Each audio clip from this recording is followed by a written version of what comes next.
Believe it or not, everything is going exactly as it's supposed to. Welcome to Walking Through the Word for today. We're in John chapter 18, and we have been looking at the arrest of Jesus, and now we're looking at the interrogation of Jesus by the religious leaders known as the Sanhedrin, and also by the Roman governor Pontius Pilate. Now, as you look at this, you've got to remember that Jesus has now stood before Annas, the father-in-law, Caiaphas, the current high priest, and now he's about to be sent off to see the Roman governor. And there's a reason for that, which we'll get to in a minute. But while this has been going on, Simon Peter has been having his own form of interrogation.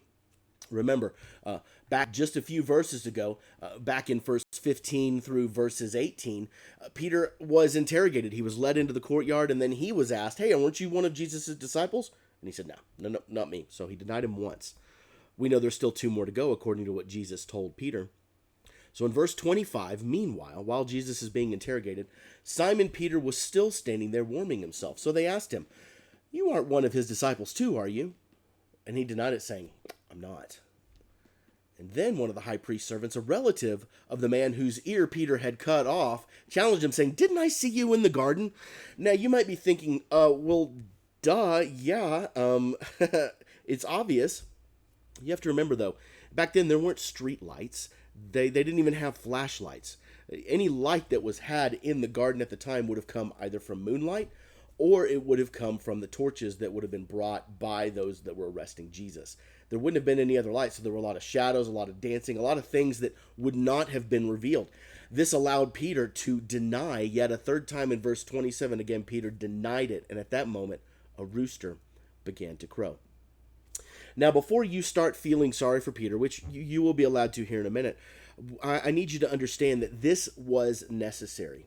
You see, Jesus had told Peter that you are no longer Simon, you are now Peter, Cephas, depending on how you want to say it, the rock upon which I will build my church.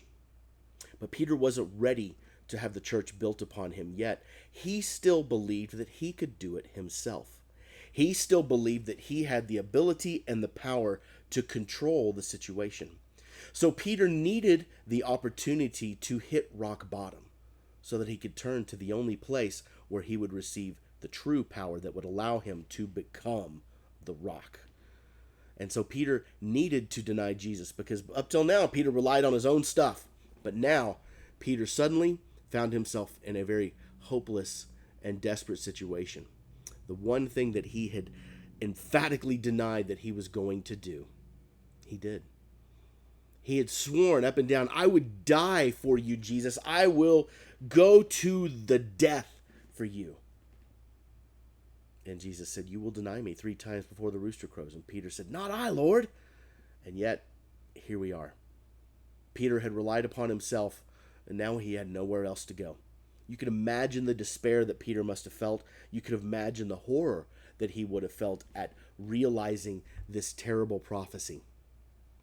And yet there is hope for Peter, as we know, and we'll see that hope go later on. But for now, Peter is experiencing his own form of darkness as Jesus is in his.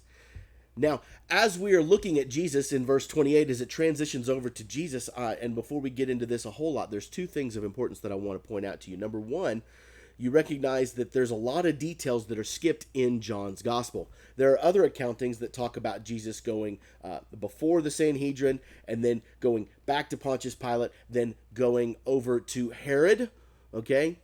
Not the same Herod that wanted baby Jesus killed, different Herod, but this Herod, and then back over to Pilate. There's a lot of these things.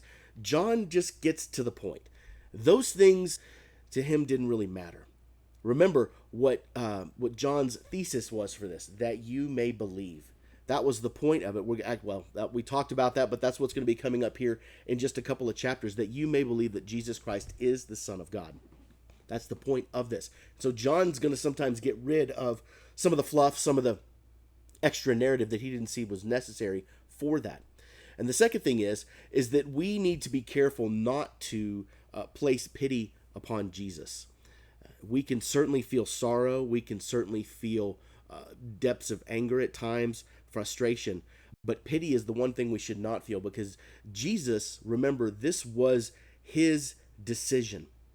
And John made this clear several times. And he's going to say it again a couple of more times when he will say, all this was said so that, or Jesus said this so that. This is the things that Jesus has orchestrated and set in place. Jesus should not be pitied. He should be worshiped.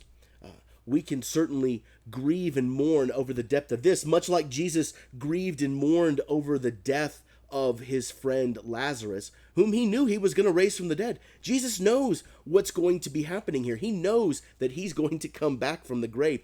And yet we can still, just like Jesus wept, we can weep over this. But we weep because of the love of Christ.